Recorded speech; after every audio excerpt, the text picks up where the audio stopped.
gye buvuddeko abasuubuzi mu katale k'e Busega bayingira akatale akapya mu Matumbi Budde oluvannyuma lw'okutegeezebwa nti kaali kawedde. Wano buli omu yeesenza omudaala awatali goberera basuubuzi bawandiikibwa mu katale kano ekyaleka abangi nga bakonkomadde. Bino byonna olunwe lusongobwa mu ssentebe wa NRM Lubaga Abdallah Kitatta okakanyaza abasuubuzi mu ngeri eno.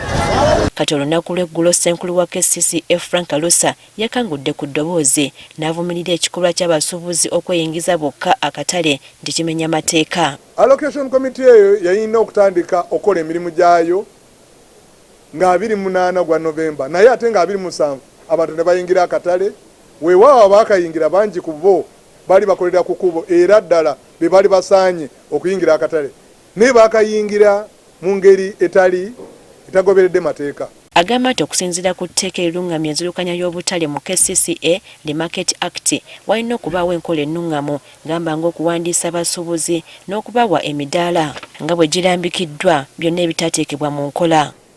Tuyina obuvunaanyizibwa obw'okukola procurement process enaafuna amaduuka agali mu katale bagakoseza batya mulimu spaces banka zeziyinza okukozesa abagenda okukolera mu bifo ebyo tubafunye tutya naye tuze tuwulira nti waliwo abantu abeegabidde emidaala nti waliwo abantu abalala abagigula obuguzi tewali akkirizibwa kujja ssente ku bantu baffe kubawa midaala.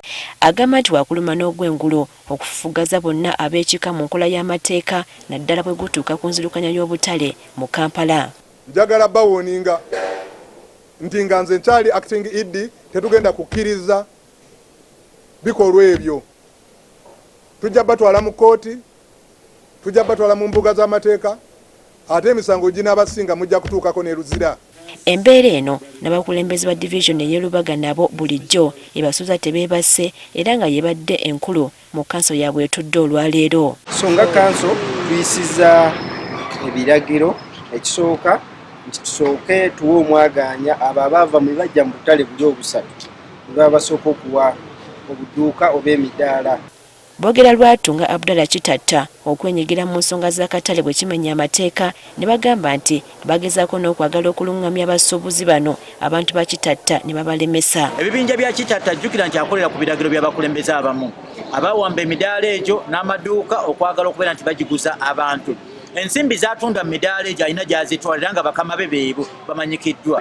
So bw'oba otunulira Kitatta olina okusooka okumanya ani amutuma. Tunoonyeza Abdallah Kitatta ayogerwako mu nsonga zino n'akalambira nga bwe wataali tteeka lyonna lyamenyebwa nga basuubuzi bayingira akatale kano. Simanyi ze bwe baba banzimbidde amaka gange oba tulina amaka gaffe ne tugenda tuyingira amaka gaffe ne tusooka kusaba lukusa. So tetwasoose kusaba lukusa kubanga akatale kano tumanyi kaffe. Agamba nti byonna bimwogerwako bamusibako matu ga mbuzi nti ajja ssente ku basuubuzi n'okubawa emidaala egisukka mu gumu. Nze Kitatta nze nagobya abagagga. Era ekyatuyingiza akatale ekiro kwambushinga kugoba bagagga kubanga bannannyini katale mu kiseera ekyo baaliwo naye oyo divide and rule tetwagala mumuzannya katemba waabwe. Kitatta talemye kwekokkola tteeka ku bukulembeze bw'obutale kyagamba nti tekikola makulu kubaleetera mukulembeze atali musuubuzi munnaabwe. Akatale kano kakutta abantu omutwalo mulamba kati guli mu katale gwe n'ogamba nti ogenda kulonda omuvubuka emakerere kuba amaze okusoma omuleete wano nga market master abeere ng'akulira abantu omutwalo mulamba n'alinnye munna basobaganya ogw'ennyaanya bagende wa market master balamule. Tutuuseeko mu katale kano okwogerako n'abasuubuzi ku byogerwa. Naye obudde buno tuli munda weewaawo bakasitoma batimi naye tugezaako okunoonya bakasitoma bajja mpolampola era tugenda kukola.